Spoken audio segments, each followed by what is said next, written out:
Assalamualaikum warahmatullahi wabarakatuh. Perkenalkan, nama saya Raden Rara Jamilah. Saya dari kelas 11 TKJJ. Hari ini saya akan menyampaikan materi tentang Badan Standarisasi Dunia. Yang pertama yang akan kita bahas yaitu apa tujuan dari penggunaan standarisasi aturan dalam media komunikasi atau yang kita sebut sebagai protokol.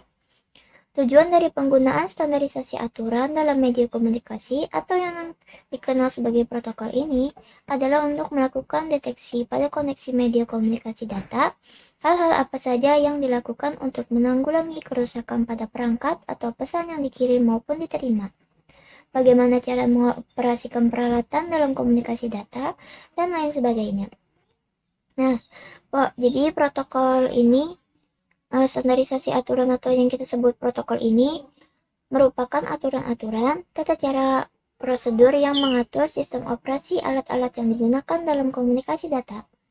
Tujuannya untuk menghasilkan komunikasi yang efektif, melakukan deteksi pada koneksi media komunikasi data, hal-hal apa saja yang akan dilakukan untuk menanggulangi kerusakan pada perangkat atau pesan yang dikirim maupun diterima. Bagaimana cara mengoperasikan peralatan dalam komunikasi data, dan lain sebagainya. Nah, setiap negara pun memiliki badan standar resmi dalam komunikasi data. Hal ini menjadi penting karena data atau informasi yang disampaikan akan melewati tahap pengawasan, penyaringan atau filter, dan tahap lain. Selanjutnya, informasi umum dan standarisasi yang dikeluarkan dari beberapa organisasi standarisasi. Yang pertama ada ITU atau International Telecommunication Union. ITU adalah sebuah organisasi internasional yang didirikan untuk membekukan dan meregulasi radio internasional dan telekomunikasi. ITU didirikan sebagai International Telegraph Union di Paris pada tanggal 17 Mei 1865. ITU merupakan salah satu agensi khusus PBB yang bermarkas di Jenewa, Switzerland. ITU terdiri dari 3 biro, yaitu Biro Telekomunikasi atau ITUT, Biro Radio Komunikasi atau ITUR, dan Biro Pengembangan atau ITUD.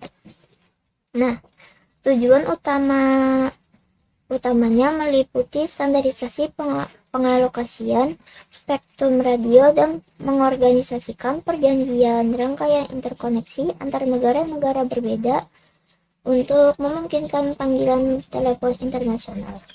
Fungsinya bagi telekomunikasi hampir sama dengan fungsi UPU bagi layanan pos.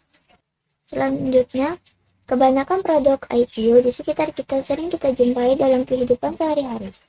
Namun jarang kita tahu bahwa hal tersebut ternyata merupakan standarisasi ITU. Berikut ini diantaranya. Nah, jadi di sini ada beberapa standarisasi dari ITU. Oke, kita next.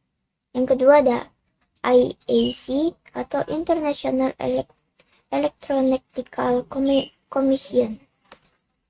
IAC adalah suatu ormas standarisasi internasional nirlaba yang menyiapkan dan mempublikasikan standar internasional untuk semua teknologi elektrik, elektronika, dan teknologi lain yang terkait, yang secara kolektif dikenal dengan elektroteknologi.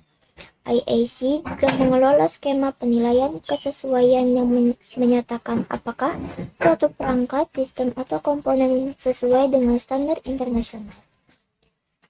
Nah, jadi standar IAC ini meliputi berbagai teknologi dari pembangkitan, transmisi dan distribusi listrik, hingga perlengkapan rumah tangga dan perlengkapan kantor semikonduktor, serta serat optik, baterai, tenaga surya, nanoteknologi, dan tenaga air laut, serta hal-hal yang lain.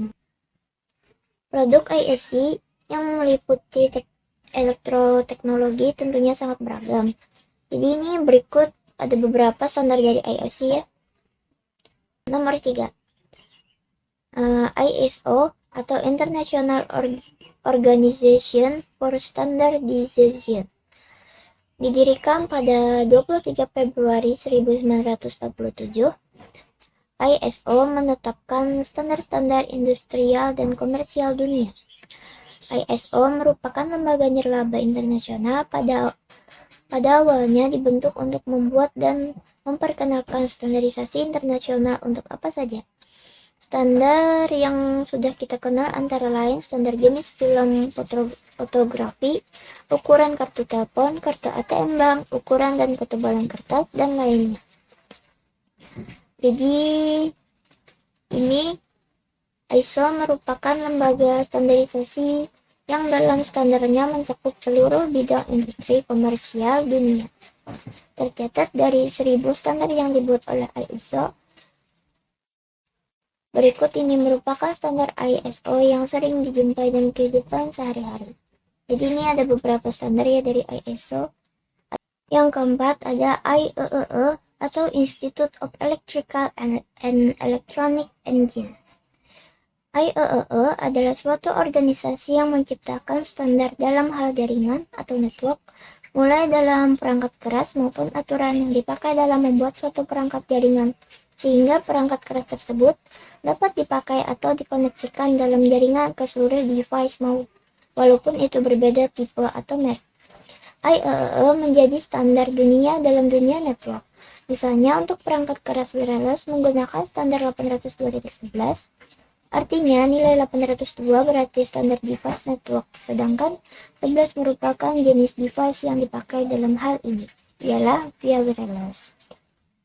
Nah, jadi IEEE ini merupakan sebuah organisasi profesi nirlaba yang terdiri dari banyak ahli di bidang teknik yang mempromosikan pengembangan standar-standar dan bertindak sebagai pihak yang mempercepat teknologi-teknologi baru dalam semua aspek dalam industri dan rekayasa atau engineering yang mencakup telekomunikasi, jaringan komputer, kelistrikan, antariksa, dan elektronika.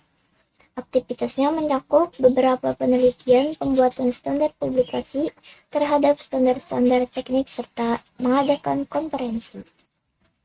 Berikut ini hasil riset dan pengembangan dari IEEE yang kemudian menjadi standarisasi dan masih aktif atau berlaku untuk digunakan sebagai perangkat jaringan.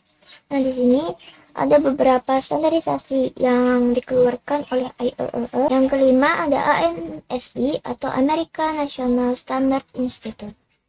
ANSI adalah sebuah lembaga nirlaba swasta yang mengawasi pengembangan standar konsensus sukarela untuk produk, jasa, proses, sistem, dan personal di Amerika Serikat. Lembaga tersebut mengawasi pembuatan, diberlakukannya, dan penggunaan ribuan norma dan pedoman yang secara langsung berdampak bisnis di hampir setiap sektor. Jadi, setiap sektor lembaga ini juga mengkoordinasikan standar Amerika Serikat dengan standar internasional, sehingga produk-produk Amerika Serikat dapat digunakan di seluruh dunia. Standar ini juga memastikan agar karakteristik dan kinerja produk yang konsisten, sehingga masyarakat menggunakan definisi dan istilah yang sama dan produk diuji dengan cara yang sama. ANSI ini juga memberi akreditasi bagi organisasi yang melaksanakan sertifikasi produk atau personal sesuai dengan persyaratan yang ditetapkan dalam standar internasional. Yang keenam ada ATS atau ArcNet Trade Association. ArcNet mendesain standar High Speed Local Area Network atau LAN yang disesuaikan untuk aplikasi kontrol real-time antara industri dengan komersial marketplace. ArcNet juga sukses dipakai dalam mentransmisikan dan menerima paket data antara dua network node.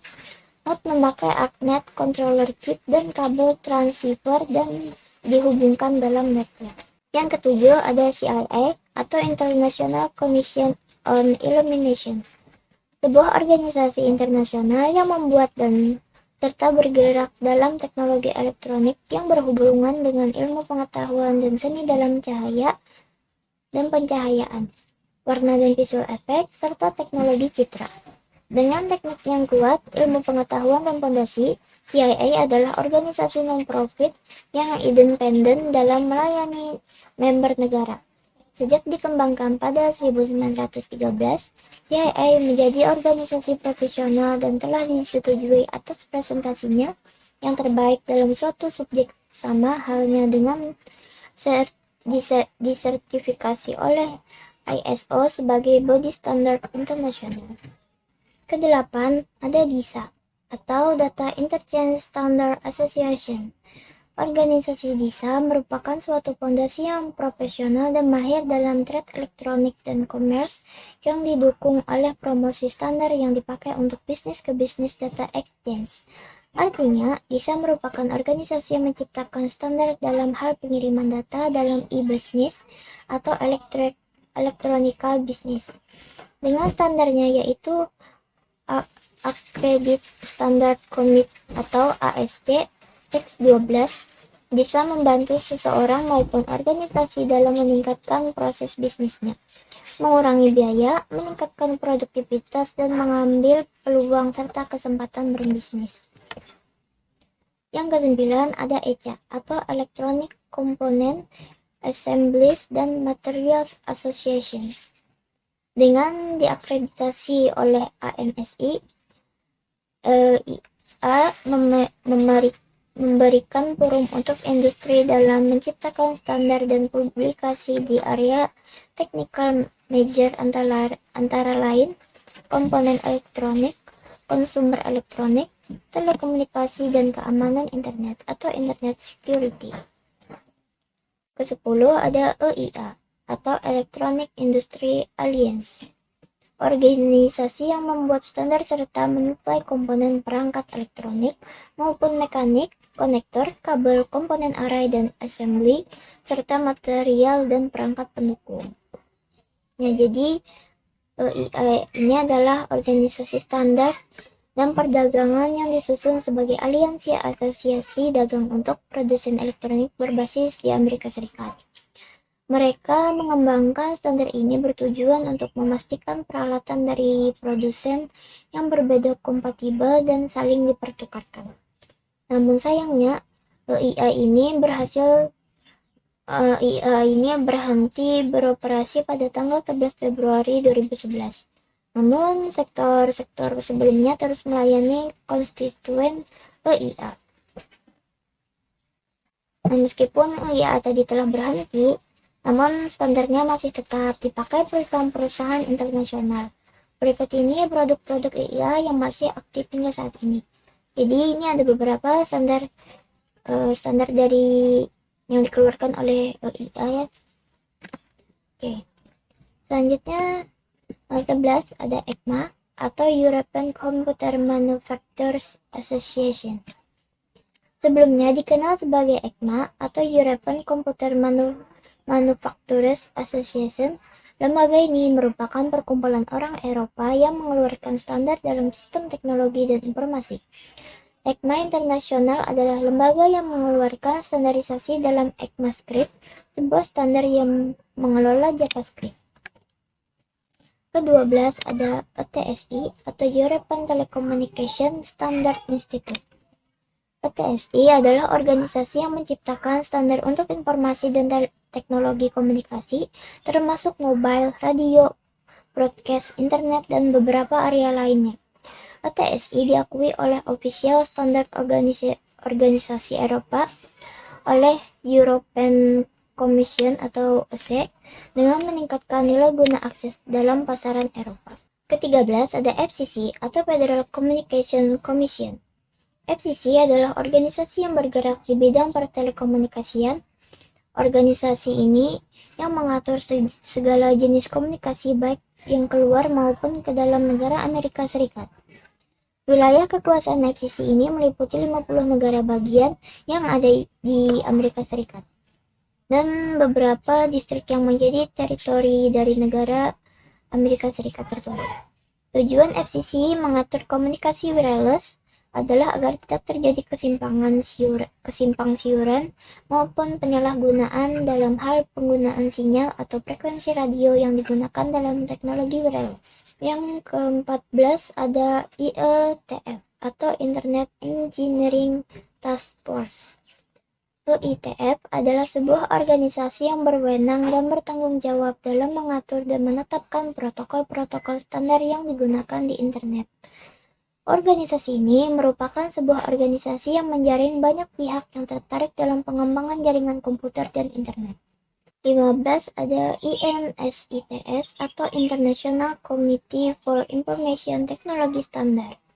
Organisasi INSITS fokus dalam menciptakan standar yang bernaung dalam informasi dan komunikasi teknologi atau ICT, meliputi media penyimpanan atau storage, processing, transfer, display management, organisasi, dan penyampaian kembali informasi.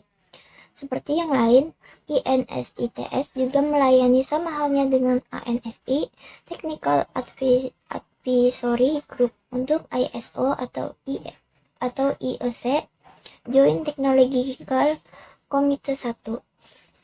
JTC 1 adalah penanggung jawab dari International Standardization dalam area teknologi informasi. Ke-16 ada ITI atau Information Technology Industry Council, sebuah organisasi Amerika yang mempunyai komitmen dalam meningkatkan kualitas kehidupan Amerika yang antara lain yaitu memberikan kesabaran dengan akses untuk hidup dalam menghemat kesehatan teknologi informasi, membantu melindungi informasi personal, dan memberi wewenang keluarga dan bisnis untuk menghemat biaya energi, meningkatkan akses untuk penyediaan kecepatan broadband yang tinggi, serta kehidupan sosial dan teknologi lainnya. Yang ke-17 ada TIA atau Telecommunication Industry Association. TIA adalah asosiasi dagang terkemuka yang mewakili industri teknologi informasi dan komunikasi global atau ICT melalui pengembangan standar inisiatif kebijakan, peluang bisnis, intelijen pasar, dan acara networking. Dengan dukungan dari ratusan anggota, ia meningkatkan lingkungan bisnis bagi perusahaan yang bergerak di bidang telekomunikasi, broadband, kabel bergerak, teknologi, informasi, jaringan, kabel, satelit, komunikasi terpadu, komunikasi darurat, dan penghijauan teknologi. Ia diakreditasi oleh ANSI. Dalam menstandarkan sesuatu, sering TIA bekerja sama dengan ANSI. Produk standarisasinya banyak sekali, terutama dalam bidang telekomunikasi. ANSI/TIA 568 misalnya. Standar ini secara keseluruhan mengulas tentang struktur cabling yang mencakup kabel UTP, konektor register check atau RG, kabel twisted pair, and konektor BNC, 10 BST, 100 BSTX, 1000 BST, dan juga cara penyambungan kabel dengan konektor termasuk crossover dan strip through. Berikut ini bunyi standar-standarnya. Jadi di sini ada standar-standarnya ya, bisa dibaca sendiri. Yang terakhir ada CHEN atau CHENELEC atau dalam kepanjangannya yaitu European Community for Electrical Standardization atau European Community for Standardization. CHENELEC bertanggung jawab untuk standarisasi Eropa di bidang teknik listrik. Bersama dengan ETSI dan JEN, ia membentuk sistem Eropa untuk standarisasi teknis. Standar yang diselaraskan oleh badan-badan ini secara teratur diadopsi di banyak negara di luar Eropa yang mengikuti standar teknis Eropa. Selanjutnya, layer OSI atau Open System Interconnection. Jadi, sekedar info, tujuan dari pembuatan layer OSI ini adalah menjadi model rujukan bagi setiap vendor atau developer, sehingga produk atau perangkat lunak yang dibuat memiliki sifat interpret, yang berarti user dapat melakukan kerjasama dengan produk atau sistem tanpa perlu melakukan penanganan secara khusus atau spesial. OSI ini memiliki 7 lapisan, yaitu lapisan ke-7 bernama Application Layer, berfungsi sebagai antarmuka dengan aplikasi dengan fungsionalitas jaringan, mengatur bagaimana aplikasi dapat mengakses jaringan, dan kemudian membuat pesan-pesan kesalahan.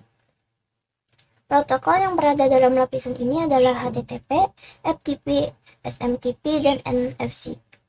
Lapisan ke-6 bernama Presentation Layer, berfungsi untuk mentranslasikan data yang hendak ditransmisikan oleh aplikasi ke dalam format yang dapat ditransmisikan melalui jaringan.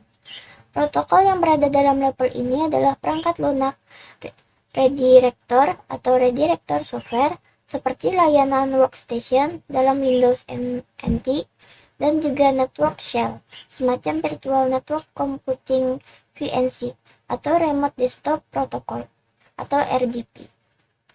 Lapisan kelima bernama session layer, berfungsi untuk mendefinisikan bagaimana koneksi dapat dibuat, dikelola, dan dikembangkan. Selain itu, di level ini juga dilakukan resolusi nama. Contoh protokol yang berada pada session layer adalah NFC, SMB, RTP, dan lain-lain. Lapisan keempat bernama Transport Layer, berfungsi untuk memecah data ke dalam paket-paket data serta memberikan nomor urut ke paket-paket tersebut sehingga dapat disusun kembali pada sisi tujuan setelah diterima. Pada layer ini juga menentukan protokol yang digunakan untuk mentransmisikan data seperti protokol THCP. Selanjutnya di lapisan ketiga bernama Network Layer, berfungsi untuk mendefinisikan alamat-alamat IP, membuat header untuk paket-paket, dan kemudian melakukan routing melalui internet networking dengan menggunakan router dan switch layer 3. Lapisan kedua bernama Data Link Layer, berfungsi untuk menentukan bagaimana bit-bit data dikelompokkan menjadi format yang disebut sebagai frame. Selain itu, pada level ini terjadi koreksi kesalahan, flow control, pengamatan perangkat keras seperti halnya Media Access Control Address atau MAC address, dan menentukan bagaimana perangkat-perangkat jaringan seperti hub, bridge, repeater, dan switch layer 2 beroperasi. Spesifikasi IEEE 802 membagi level ini menjadi dua level anak, yaitu lapisan Logical Link Control atau LLC dan lapisan Media Access Control atau MAC. Lapisan ke-1 yaitu Physical Layer, berfungsi untuk mendefinisikan media transmisi jaringan, metode pensinyalan, sinkronisasi bit, arsitektur jaringan seperti halnya Ethernet atau token ring, topologi jaringan, dan pengkabelan. Selain itu, level ini juga mendefinisikan bagaimana Network Interface Card atau NIC dapat berinteraksi dengan media kabel atau radio. Peralatan seperti repeater, hub, dan network card berada pada layer ini. Oke, sekian dulu materi dari saya. Jika ada salah-salah kata, mohon dimaafkan. Terima kasih. Wassalamualaikum warahmatullahi wabarakatuh.